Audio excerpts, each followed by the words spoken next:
You know, there's something nobody warned me about getting older.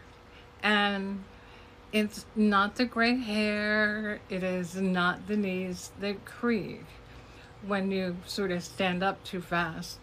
And it's not even the part where you look in the mirror and you go, what the hell happened?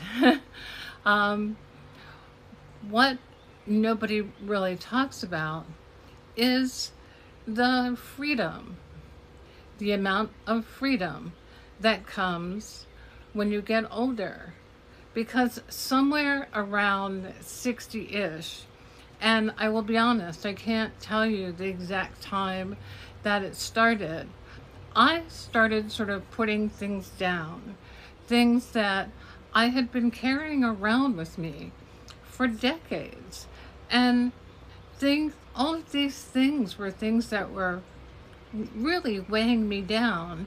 And at the time, I didn't even realize it. So today, I want to talk about that because if you're on the other side of 60, you might be nodding your head in agreement.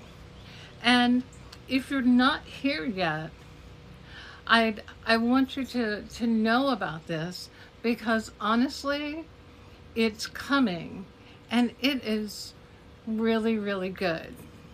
So today, welcome back to Still Becoming, the back porch, where we sort of talk about honesty, about what it means to keep growing, to keep changing, and to keep living a full life, no matter what age you are. So let's get into it.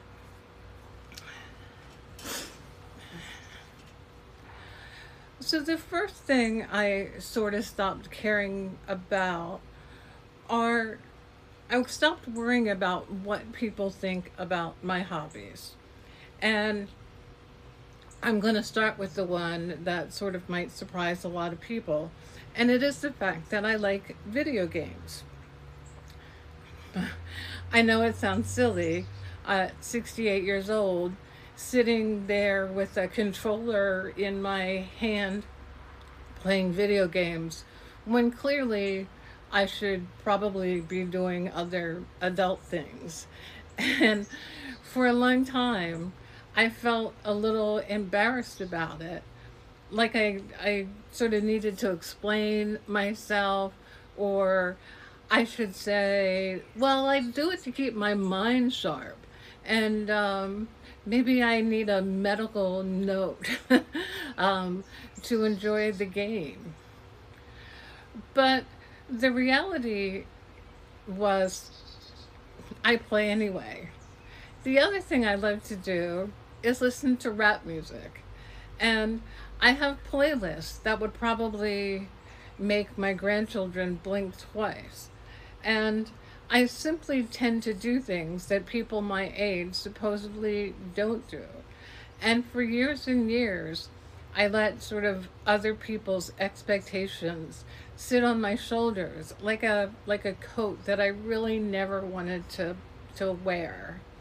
And then one day, I just sort of took it off because the simple fact is, what I figured out was that nobody is really watching me that closely. And the people who have opinions about what a 68-year-old woman should be doing with her time, they're actually too busy worrying about their own lives to really care about mine. And the ones who are paying attention, the ones who, who matter to me, well, they actually they love me exactly for who I am. And so if you've got a hobby or something that feels like a guilty pleasure, maybe a TV show that you think is kind of maybe too young, or a music genre that surprises people, a game, a dance, whatever it is, Let me just tell you to enjoy it loudly and proudly and without apology. Life is too short to only do the things that look right on paper for someone our age. The next thing that I sort of stopped caring about is worrying about looking my age. And this one took me a lot longer. I won't lie to you, because I grew up at a time when women were taught, and this was really not with words, but it was with the environment that surrounded us, that, you know, aging was something that we had to fight. It was something that we had to hide. We had to cover up the gray. We chased every beauty cream that sort of came out. And we dressed in ways that were supposed to take years off of us. High heels, the stockings, I remember it all. And I actually participated in all of it for a very, very long time, because that's what you do when that is all that you see modeled around you. But eventually, I got tired. And then I got pretty honest. At 68 years old, I know I look my age. And the truth is, I know what 68 looks like on me. I look like a woman who has raised children, who has survived things that I honestly don't always share, but I have built a life. I have lost people. I have loved people. And I've kept going. And I'm still here, still showing up, and still becoming. Every line, every wrinkle on my face has a story. And the truth is that I'm done treating those stories like they're flaws. Now, I just want to be clear about that, for beauty. I'm not saying that you can't dye your hair or wear what honestly makes you feel good. You absolutely should. But what I am saying is that the motivation behind it matters. You know, are you doing it because it brings you joy, or are you doing it because it is expected of you, or you're afraid of what others will say if you just wear something that makes you happy? There is a noticeable difference in how you approach that. And once you feel it, you really can't go back. So do what makes you happy, is the honest comment here. The next thing I sort of let go of, and this one's pretty hard, but it's also very important, and it is the one about relationships. Because sometimes the relationships that we need to sort of put down are not strangers. They can be family, or old friends, or people that we've known for 30 or 40 years. Sometimes they are people that we've convinced ourselves that we owe something to. And I did have a relationship, and I won't get specific here, but I spent years sort of trying to manage someone else's feelings, and it was really at the cost of my own personal peace. I found myself twisting into different shapes, and sort of editing everything that I said before I said it. So often I would be walking on eggshells, and I did it so often that I honestly had forgotten what walking on a flat surface felt like. When I finally decided to step back from that situation, you know what really happened? Well, as usual, the sky didn't fall in. and I was able to breathe again. You know, it didn't happen overnight, and it wasn't easy to let go. There was a lot of guilt. There was second guessing on my part. And there were moments where I often thought that maybe I'm the problem and maybe I should try harder. But this is what I know now, and this is what I learned, is that you can love someone and you can still recognize that the dynamic between you is harmful. You can wish someone well at a distance. And honestly, protecting your peace is not selfish. It is absolutely necessary. And at this age, I don't really have time for relationships that cost me more than they give. And the reality is that none of us do at any age.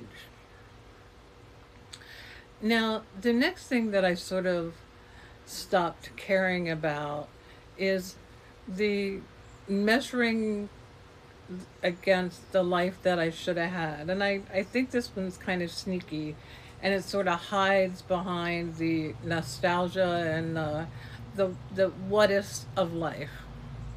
For a long time, I carried around this sort of invisible measuring stick that I was always holding up and measuring my life against. You know, it was sort of about the career that I didn't finish, or the path that I didn't take, or the version of myself that I had imagined that I would be by now. And every time I measured against it, I came up a little short. And this was not by anybody else's judgment. This was just mine. That's a particular kind of quiet abuse, kind of comparing your real life to an imaginary one. And I think that probably a number of us do it without even realizing it, you know. But the reality is, there was something that changed for me was I started looking at my life sort of not as a series of wrong turns, but more as a story. And in every good story, the path is never straight. There's a number of chapters. The character never becomes sort of who they're supposed to be, you know, without going through a number of detours and turns in the road, and things that are hard and difficult. And we all have detours. What I have learned is that my detours sort of make me interesting. They make me real. They give me things to talk about. Things like I'm doing right here, you know, with you. And so I sort of stopped carrying around the ghost of the life that I didn't have. And I picked up the life that I'm living, the one that I have. And the reality is it is absolutely enough. In fact, it is more than enough. The next thing that I sort of stopped caring about is sort of being too old to start something new. And this one's sort of personal here, and it affects this channel still becoming because it exists because I stopped sort of caring about whether or not I could learn something new, because there was a voice in my head that said, you know, who's going to listen to an old lady, you know, on YouTube? You know, who wants to hear anything that I have to say or share? Don't you think it's a little late for this kind of thing? And the more I heard that voice, it sounded a lot like wisdom. You know, it sounded pretty practical, and honestly reasonable. And it sort of dressed itself up as fact for me. Um, but the reality was that it wasn't wisdom at all. It was just fear.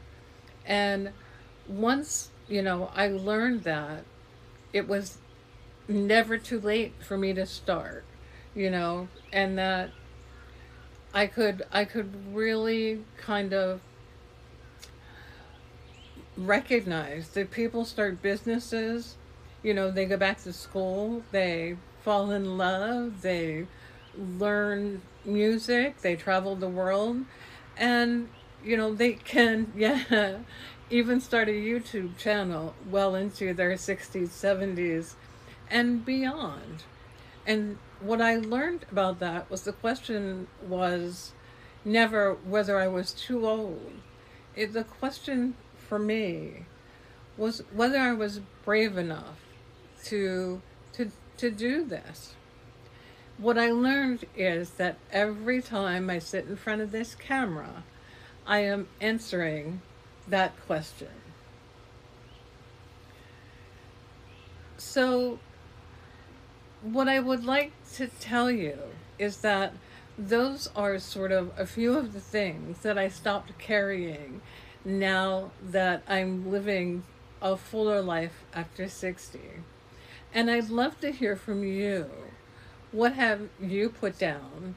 Or what weight have you let go of as you have gotten older? Is there something that you're sort of trying to put down right now? Let me know in the comments. I would love to hear from you. I read every single one.